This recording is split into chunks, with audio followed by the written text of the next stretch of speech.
اعوذ باللہ من الشیطان الرجیم بسم اللہ الرحمن الرحیم۔ محترم ناظرین، سورۃ الکوثر کا ایک ایسا نایاب وظیفہ آپ کے لیے لے کر آیا ہوں کہ ایک عالم دین نے مجھے بتایا کہ لوگوں کو اس وظیفے کی کرامات، اس کے فضائل دکھ جائیں تو وہ ایک بھی دن یہ وظیفہ کیے بغیر نہ رہ سکیں۔ دولت، شہرت، کامیابی، عزت، پیسہ، اللہ رب العزت سب کچھ اس انسان کو عطا فرماتا ہے جو اس تسبیح کا وظیفہ کرتا ہے۔ بھائیوں اور بہنوں، میں نے اس وظیفے کو خود آزمایا اور یقین سے کہتا ہوں کہ آپ لوگوں کی اگر قسمت نہ بدل جائے تو پھر مجھے بتانا۔ اتنا مجرب وظیفہ ہے اور اتنا آسان وظیفہ ہے، مطلب آپ لوگوں کو پڑھتے وقت کسی بھی قسم کی مشکل نہیں ہوگی، اور میرے پڑھنے والے بھائیوں بہنوں کی ایسی قسمت کھلے گی کہ دنیا یاد کرے گی، اور انشاءاللہ آپ کے جو بھی مسئلے مسائل ہیں، جو بھی حاجات ہیں، اللہ رب العزت اس ایک تسبیح کے وسیلے سے آپ کے تمام مسائل حل فرمائے گا، تمام حاجات پوری فرمائے گا۔ رمضان المبارک کے مہینے میں ایک مرتبہ یہ تسبیح اپنے تمام بہن بھائیوں کو، تمام دیکھنے سننے والوں کو گزارش کروں گا کہ لازمی پڑھ لیں۔ رمضان المبارک کا مہینہ اللہ تبارک و تعالی کی عظیم نعمت ہے، اور ماہ سیام میں اللہ تعالی کی طرف سے انوار و برکات کا سیلاب آتا ہے، اس کی رحمتیں موسلا دھار بارش کی طرح برستی ہیں۔ اس مبارک مہینے کی قدردانی وہ لوگ کرتے ہیں جو آخرت کی ہمیشہ باقی رہنے والی دائمی زندگی کی فکر کرتے ہیں۔ حضرت انس رضی اللہ تعالی عنہ سے روایت ہے کہ جب رجب کا مہینہ آتا تو حضور نبی کریم صلی اللہ علیہ وسلم یہ دعا مانگا کرتے کہ اے اللہ، ہمارے لیے رجب اور شعبان کے مہینے میں برکت عطا فرما اور ہمیں رمضان کے مہینے تک پہنچا۔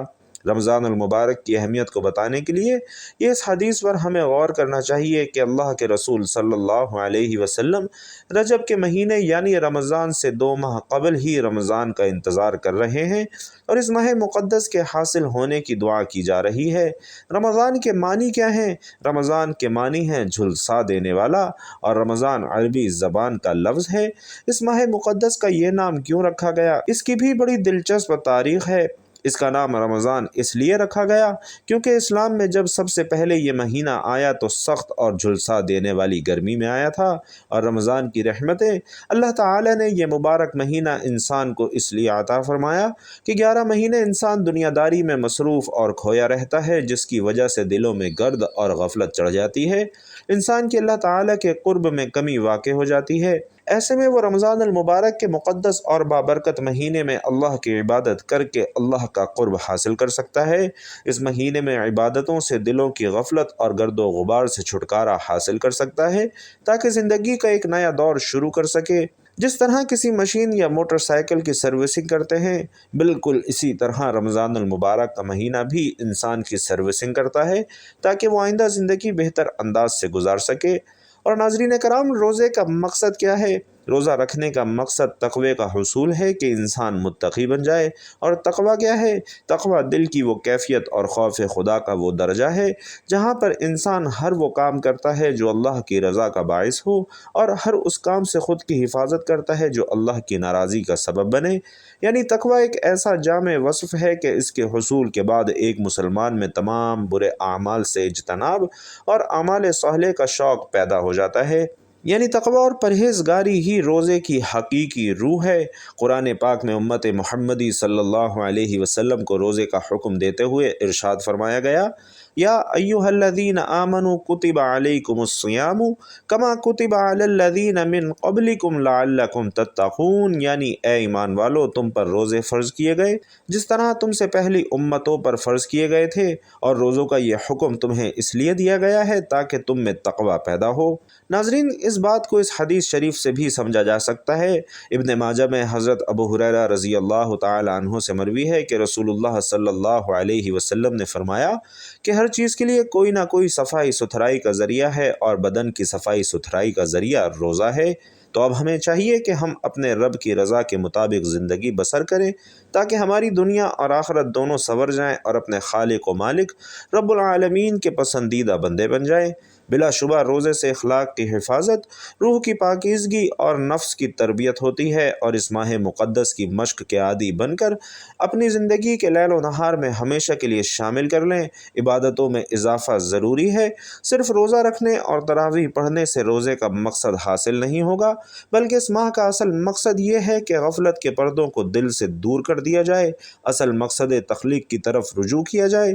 جو گناہ گزشتہ 11 ماہ میں ہوئے ہیں انہیں معاف کروا کر آئندہ 11 ماہ ان گناہوں سے بچنے کا ارادہ اور جذبہ پیدا کیا جائے، اور رمضان المبارک کی برکتوں کو حاصل کرنے کے لیے اپنی عبادت کی مقدار میں اضافہ کر کے ان مقصد کو حاصل کیا جا سکتا ہے۔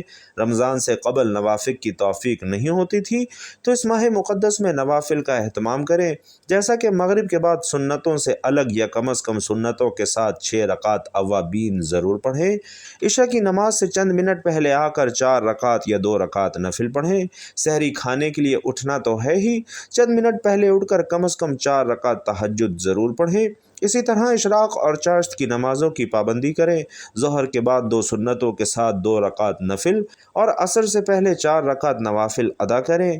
ماہ مقدس میں قرآن کریم کی تلاوت کا خصوصی اہتمام کریں، کیونکہ رمضان المبارک کے مہینے کو قرآن کریم کے ساتھ خاص مناسبت اور تعلق ہے۔ اسی ماہ مبارک میں قرآن کریم نازل ہوا اور صحیح بخاری میں ہے۔ خود نبی کریم صلی اللہ علیہ وسلم بھی رمضان المبارک میں حضرت جبرائیل علیہ السلام کے ساتھ قرآن مجید کا دور فرمایا کرتے تھے، اور حضرت امام ابو حنیفہ رحمۃ اللہ علیہ رمضان المبارک کے مہینے میں ایک قرآن مجید دن میں، ایک رات میں اور ایک تراویح میں، اس طرح 61 قرآن کریم ختم فرماتے تھے۔ اس مبارک مہینے میں تراویح میں قرآن کریم صاف پڑھنے اور سننے کا اہتمام کریں۔ اس ماہ مقدس میں استغفار کی کثرت کریں، کہ ایک حدیث پاک میں آتا ہے کہ ایک مرتبہ نبی کریم صلی اللہ علیہ وسلم نے ممبر کی پہلی، دوسری اور تیسری سیڑھی پر قدم رکھتے ہوئے آمین فرمایا۔ صحابہ کرام کے پوچھنے پر آپ صلی اللہ علیہ وسلم نے ارشاد فرمایا کہ جبرائیل امین میرے سامنے آئے تھے، اور جب میں نے ممبر کے پہلے زینے پر قدم رکھا تو انہوں نے کہا کہ ہلاک ہو وہ شخص جس نے رمضان المبارک کا مہینہ پایا پھر بھی اس کی مغفرت نہ ہوئی، تو میں نے کہا آمین۔ اب ظاہر ہے کہ اس شخص کی ہلاکت میں کیا شبہ ہے کہ جس کے لیے حضرت جبرائیل امین علیہ السلام بد دعا کریں اور حضور علیہ الصلاۃ والسلام آمین کہیں۔ رمضان المبارک کی برکات کو حاصل کرنے کے لیے دعاؤں کا خاص اہتمام بھی لازم ہے، کیونکہ بہت سی روایات میں روزہ دار کی دعا کے قبول ہونے کی بشارت دی گئی ہے۔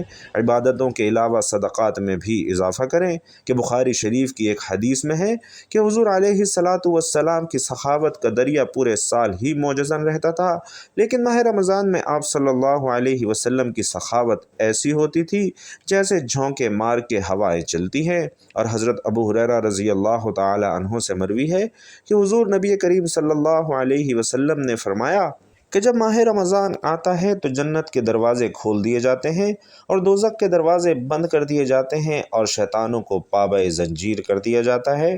تو محترم ناظرین، جس طرح رمضان کے مہینے کی فضیلت بہت زیادہ ہے، اسی طرح جمعے کے دن کی اہمیت بھی بہت زیادہ ہے، اور یہ تمام دنوں کا سردار کہا گیا ہے۔ حضرت ابو لبابہ بن عبد المنذر رضی اللہ تعالی عنہ کا بیان ہے کہ رسول علیہ الصلاۃ والسلام نے فرمایا کہ جمعے کا دن تمام دنوں کا سردار ہے، اور اللہ تعالیٰ کے یہاں سب دنوں سے زیادہ عظمت والا ہے۔ یہ اللہ تعالیٰ کے یہاں قربانی اور عید الفطر سے بھی عظیم ہے، اور اس کی 5 خوبیاں ہیں۔ اس میں اللہ تعالیٰ نے آدم علیہ السلام کو پیدا کیا، اسی دن میں حضرت آدم علیہ السلام کو زمین پر اتارا، اسی دن حضرت آدم علیہ السلام کو فوت کیا۔ اسی میں ایک وقت ایسا ہے جس میں بندہ اللہ تعالیٰ سے کوئی بھی چیز مانگے اللہ تعالیٰ اسے ضرور عطا کرتا ہے، بشرطے کہ وہ حرام نہ ہو، اور اسی دن میں قیامت برپا ہوگی۔ ہر مقرب فرشتہ، آسمان و زمین، ہوا، پہاڑ اور سمندر جمعے کے دن خطرہ محسوس کرتے ہیں۔ ناظرین، دین اسلام میں جمعۃ المبارک کو ایک خاص عظمت، اہمیت اور فضیلت حاصل ہے کہ جمعے کا دن انتہائی عظیم الشان، پرسعادت، مقدس اور بابرکت دن ہے، اور حضور نبی کریم صلی اللہ علیہ وسلم نے جمعے کے دن کو عید کا دن اور تمام دنوں کا سردار دن قرار دیا ہے۔ جمعۃ المبارک وہ مقدس دن ہے جسے تمام ایام پر فضیلت بخشی گئی ہے، اور قرآن و حدیث کے حوالے سے جمعۃ المبارک ایک انتہائی مقدس اور مبارک دن ہے۔ اس کی عظمت، فضیلت اور شان و مرتبے کا اندازہ ہم صرف اس بات سے بھی لگا سکتے ہیں کہ قرآن پاک میں اس کے نام سے ایک مستقل سورت الجمعہ موجود ہے۔ جمعۃ المبارک اہل ایمان کے لیے خصوصی اجتماع کا دن ہے۔ جمعہ مومنین کے لیے عید اور تمام دنوں کا سردار ہے۔ جمعہ گناہوں سے معافی حاصل کرنے کا دن ہے۔ جمعہ گناہگاروں کی بخشش کا دن ہے۔ جمعہ نفاست حاصل کرنے کا دن ہے۔ جمعہ روز قیامت کی یاد دہانی کا دن ہے۔ جمعہ عظمت اور عزت حاصل کرنے کا دن ہے کہ حضرت ابو ہریرہ رضی اللہ تعالی عنہ بیان کرتے ہیں کہ رسول اللہ صلی اللہ علیہ وسلم فرمایا کرتے تھے کہ 5 نمازیں اور ایک جمعہ سے لے کر دوسرا جمعہ پڑھنا اور ایک رمضان کے روزوں کے بعد دوسرے رمضان کے روزے رکھنا ان کے درمیان واقع ہونے والے گناہوں کے لیے کفارہ بن جاتا ہے جب تک گناہ کبیرہ کا ارتکاب نہ کرے۔ حضرت عمرو بن شعیب اپنے باپ اور اپنے دادا سے روایت کرتے ہیں کہ حضور نبی کریم صلی اللہ علیہ وسلم نے فرمایا کہ جمعے کے دن فرشتوں کو مساجد کے دروازوں پر بھیج دیا جاتا ہے اور وہ لوگوں کی آمد لکھتے رہتے ہیں۔ جب امام آ جاتا ہے تو قلم روک لیے جاتے ہیں اور رجسٹر بند کر دیے جاتے ہیں۔ فرشتے ایک دوسرے سے کہتے ہیں کہ فلاں آدمی کو جمعے میں آنے سے کسی چیز نے روکا ہے۔ پھر کہتے ہیں اے اللہ، اگر وہ گمراہ ہے تو اسے ہدایت دے، اگر وہ بیمار ہے تو اسے شفا دے، اگر وہ تنگ دست ہے تو اسے دولت مند بنا۔ ناظرین، رمضان المبارک میں جمعے کے دن یہ وظیفہ کرنے سے آپ لوگوں کے نصیب بھی چمک جائیں گے۔ پورا سال دولت کی، رزق کی بارش بھی ہوگی، پیسوں کی تنگی بھی فوری طور پر ختم ہوگی، اور جو لوگ آج آپ کو ذلیل کر رہے ہیں، آج آپ کو آپ کی غریبی کی وجہ سے آپ کا مذاق بنا رہے ہیں، تو یاد رکھنا کہ آپ یہ وظیفہ پڑھ کے دیکھ لو، آپ کے پاس اتنا پیسہ، اتنی دولت پورا سال برستی رہے گی۔ انشاءاللہ آپ کو اتنا پیسہ ملتا رہے گا کہ جو لوگ آپ کو آج دھتکار رہے ہیں، کل وہ آپ کو اپنے کندھوں پہ اٹھائیں گے۔ تو میرے بھائیوں اور بہنوں، یہ پیسہ چیز ہی ایسی ہے کہ جس بندے کے پاس ہو اس کو لوگ عزت بھی دیتے ہیں، اسے اپنے پاس بٹھانا بھی پسند کرتے ہیں، اور جہاں پتہ چلتا ہے کہ یہ کنگال ہے، اس کے پاس کچھ نہیں ہے، تو لوگ اس کو دیکھ کر منہ پھیر لیتے ہیں، اس کو دیکھ کر گلی سے راستہ بدل لیتے ہیں۔ ایک تو میرے بھائیوں اور بہنوں، آپ نے یہ وظیفہ لازمی پڑھنا ہے۔ رمضان المبارک میں یہ وظیفہ بہت ہی خاص ہے۔ اس وظیفے کو لازمی کسی بھی وقت پڑھ لینا، لیکن گھر میں سکون سے بیٹھ کر پڑھنا۔ یہ وظیفہ آپ کو 1 سے 1.5 منٹ کا بڑے کم وقت کا وظیفہ ہے، لیکن جتنی بھی دیر پڑھنا ہے اتنی دیر آپ کو تنہائی میں یہ وظیفہ پڑھنا ہے۔ اور تنہائی سے مراد یہ نہیں کہ آپ اکیلے گھر میں بیٹھ جائیں، چاہے گھر میں سب موجود ہوں، آپ ایک کونے میں بیٹھ جائیں، ایک کمرے میں بیٹھ جائیں اور فوراً سے یہ وظیفہ پڑھنا شروع کر دیں۔ آپ کو الگ اس لیے بیٹھنا ہے تاکہ آپ کی توجہ اس وظیفے کی طرف رہے اور کوئی آپ کو تنگ نہ کر سکے، آپ کی توجہ کسی اور طرف نہ جا سکے۔ تو ناظرین، رمضان المبارک میں کسی بھی دن، کسی بھی وقت آپ لوگ گھر میں دن رات، صبح و شام جب فری ہوں، 1-2 منٹ آپ کو لگیں گے، آپ بالکل فارغ ہوں، آپ کو کوئی تنگ نہ کرے، آپ سکون سے بیٹھ جائیں، اور سب سے پہلے آپ لوگوں نے ایک مرتبہ بسم اللہ الرحمن الرحیم پڑھ لینا ہے۔ سب سے پہلے جب آپ لوگ بسم اللہ الرحمن الرحیم پڑھ لیں گے تو اب آپ اپنا سیدھا ہاتھ اپنے سینے پہ رکھ لیں، میری بہنیں رکھ لیں، میرے بھائی رکھ لیں، اور جب آپ سیدھا ہاتھ سینے پر رکھ لیں، اب آپ لوگوں کو اپنی کوئی بھی حاجت کی نیت کر لینی ہے، چاہے 1 حاجت ہو، 10 حاجات ہوں یا 1000 حاجات ہوں۔ سیدھا ہاتھ سینے پر رکھ کر آپ لوگ اس طرح سے حاجت کر سکتے ہیں کہ مجھے میرا ذاتی مکان مل جائے، میں یہ وظیفہ اس لیے کر رہا ہوں۔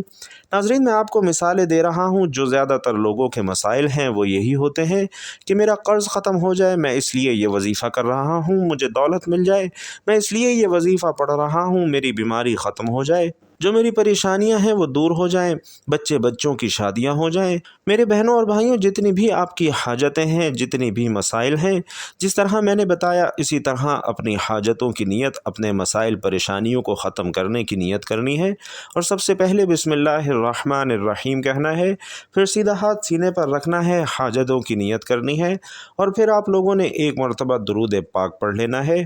کوئی بھی درود پاک پڑھ لیں جو آپ کو یاد ہو، جو آپ کو آسان لگتا ہو۔ وظیفے میں کسی طرح کی کوئی کمی بیشی مت کیجیے گا۔ پھر وظیفہ اثر نہ ہو تو مجھے نہ کہنا، مجھے مت بتانا کہ وظیفے کا اثر نہیں ہوا، اسی لیے جو طریقہ کار بتا رہا ہوں ویسے ہی آپ لوگوں نے کرنا ہے۔ تو ایک بار درود پاک پڑھنا ہے، اللہم صلی علی محمد وعلی آل محمد کما صلیت علی ابراہیم وعلی آل ابراہیم انک حمید مجید۔